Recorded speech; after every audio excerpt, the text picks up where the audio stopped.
Gatha on opening the sutra. The Dharma incomparably profound and infinitely subtle is rarely encountered even in millions of ages. Now we see it, hear it, receive and maintain it. May we completely realize the Tathagata's true meaning.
See everybody's eyes, but one, there it is. Oh my gosh, you're in the front hot seat, and here you are. It's great. So I understand from Rinsen that things are really kind of gently cooking along. That's wonderful. And that he's been really emphasizing enjoying our practice. And I'm pretty sure in this day and age to enjoy our life is a radical act. Right? So let's just kind of take that in.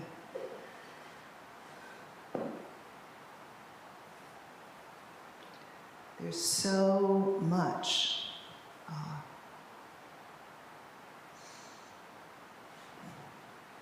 just even living at the pace and the speed of breath. Appreciating breathing in and breathing out. This is our work. We're sort of holding this for humanity. We're paying homage to our ancestors who did the same, and we're holding it for the people living here in the future. Because as the Han speaks, things are probably going to get even more fast as time goes on.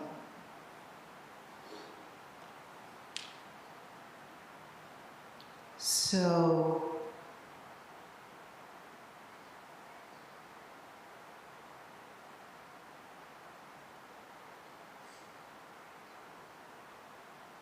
Jim Kennett is very clear that what we're doing in Zen practice is practicing the unborn, realizing that which does not die, realizing what she calls our unity with the cosmic Buddha. And of course, this is slightly controversial because it has a little kind of ring of Western ideas, but nevertheless, there is only one reality, right?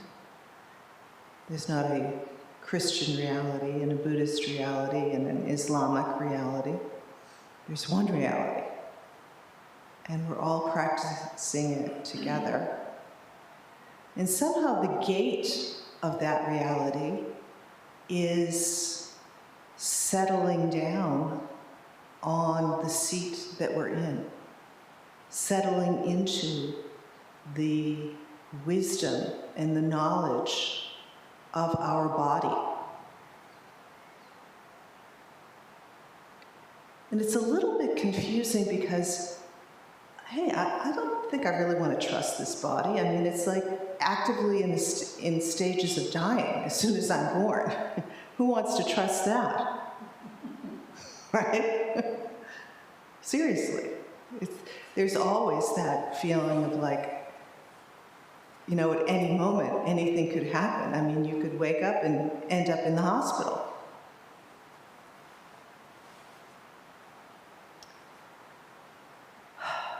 So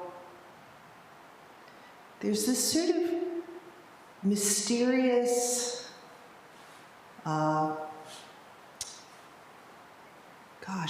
words are so lame here. Kind of, the body is a Buddha body. I don't know how else to say it. So the unborn body is the flesh body. They're not separate.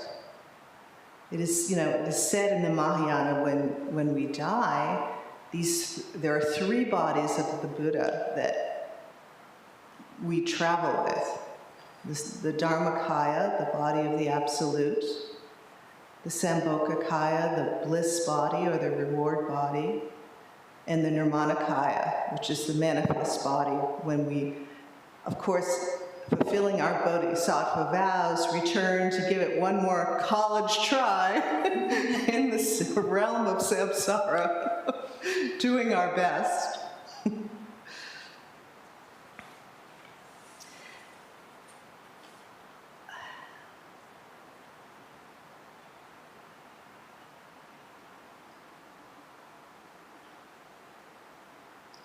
So a lot of what sesshin is getting us used to trusting these three bodies of the Buddha that are showing up in this physical body. So when Rinzin says, enjoy your practice, or you hear trust yourself, any of those kind of words, that's where we're going. That's what we're pointing to. And the happy and nice thing is that we don't actually have to produce anything. They're already there. Our life is already there. Reality is already there.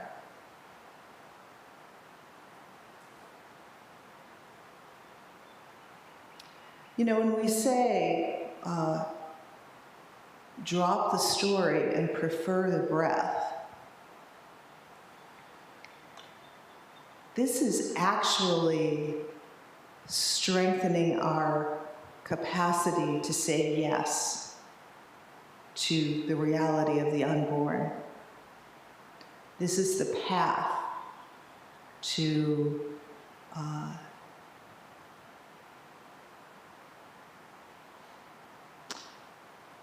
you can't even say being aware of it, right? Because it's unborn. There's no characteristics. There's nothing that you can point to that says is that. Because if you could point to it, then it wouldn't be the unborn.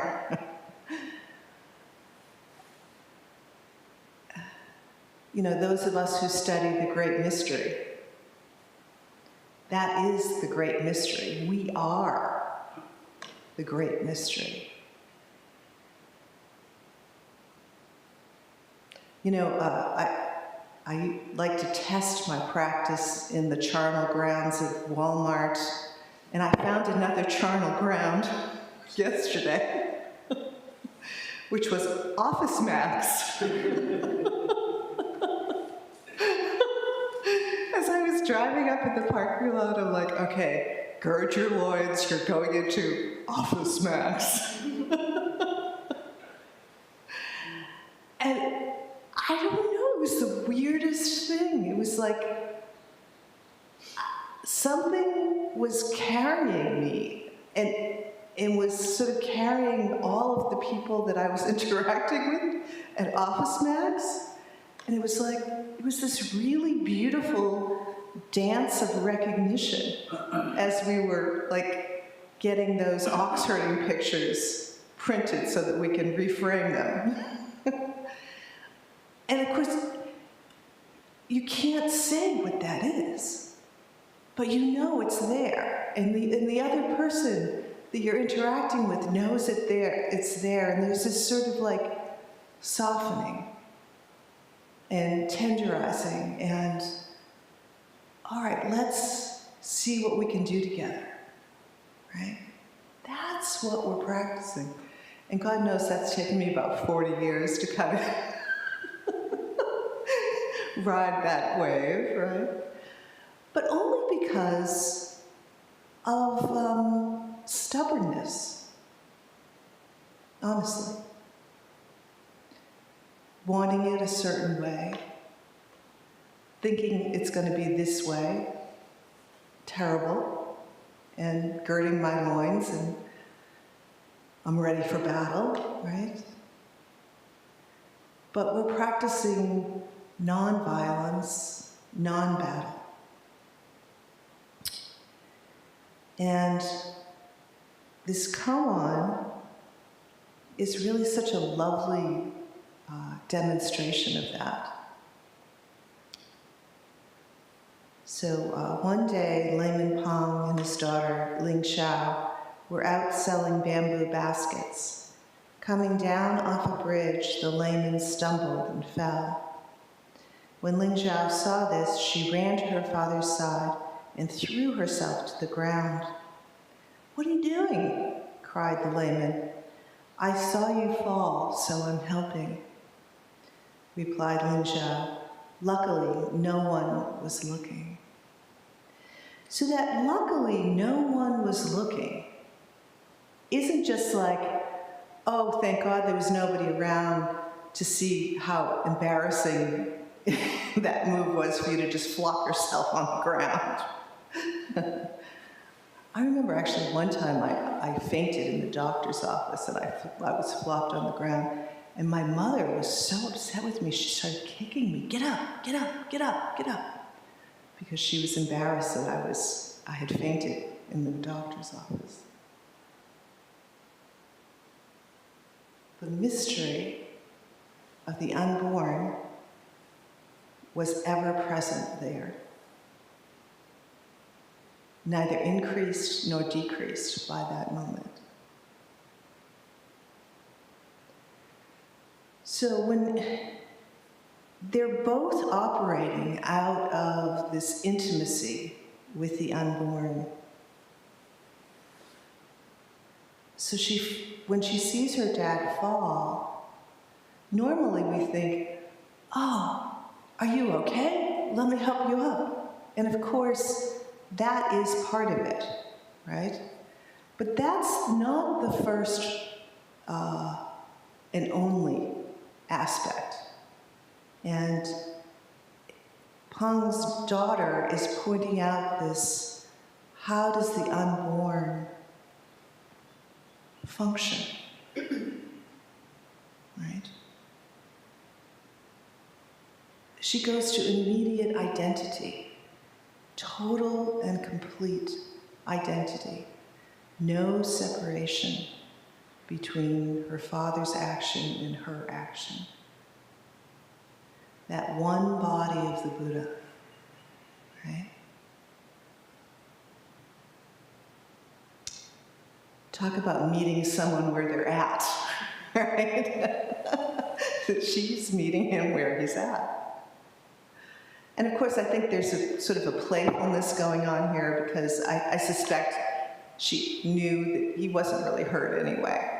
You know, nothing serious, just a little stumble and tumble. So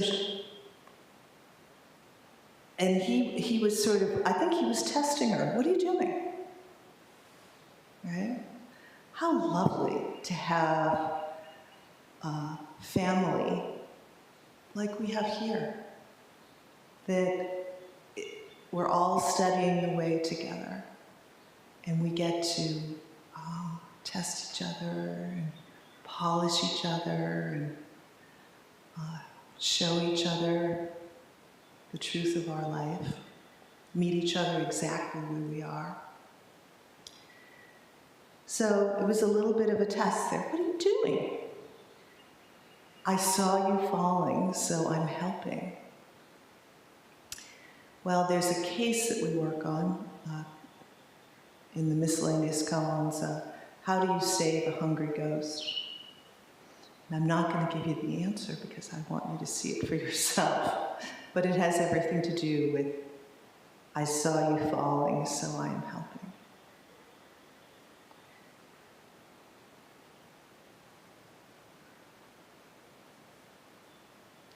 Luckily, no one was looking.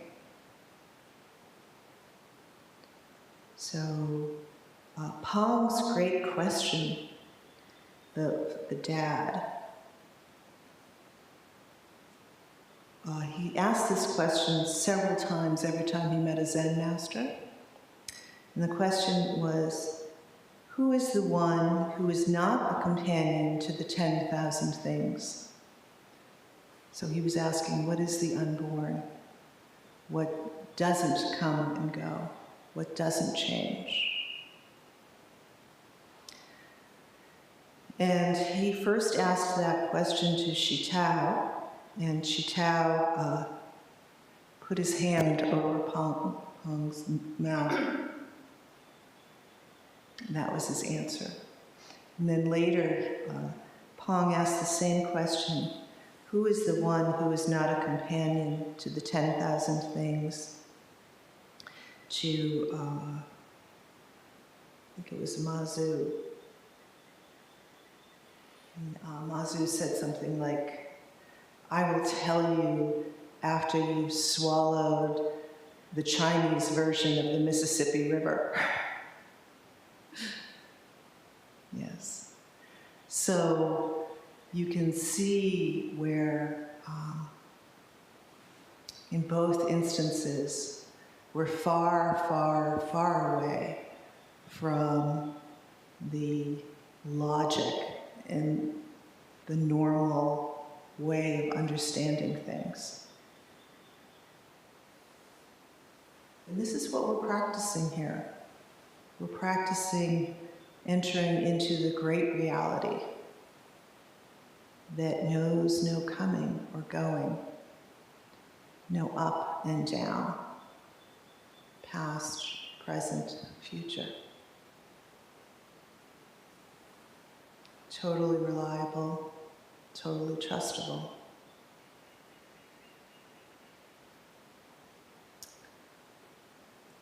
There was a moment in Pong's life where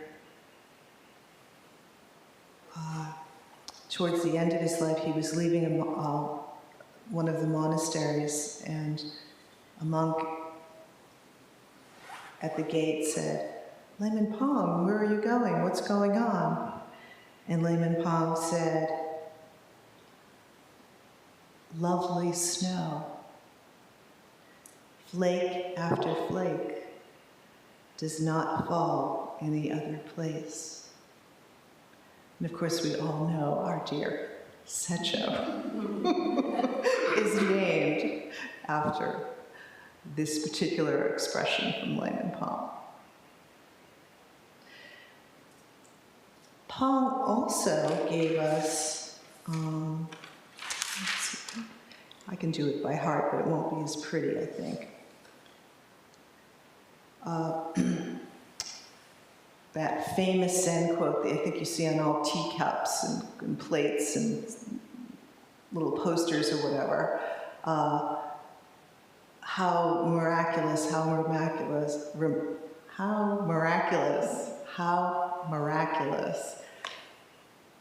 carrying water and chopping wood. So these the weirdest thing in Zen? We talk about like, oh, the unborn, what doesn't come and go. And yet when we hear the stories, it's all about activity, right? So, but that's not a mistake. Because where else are you going to find it? Just as we said in the beginning, it's the body itself. It's the wisdom of the body in time. And in stillness and in activity. That is teaching us all the time. All we have to do is relax, enjoy, right? Breathing in, breathing out, totally trusting this unborn, this Buddha nature.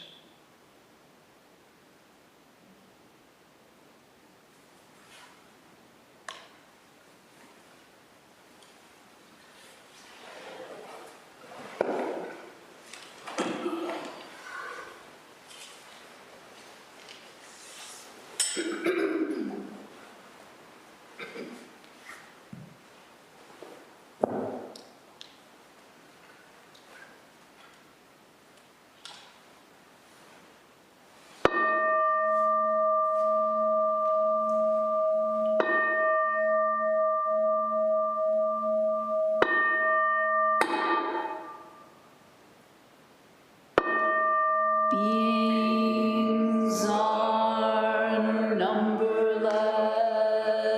I vow to free them.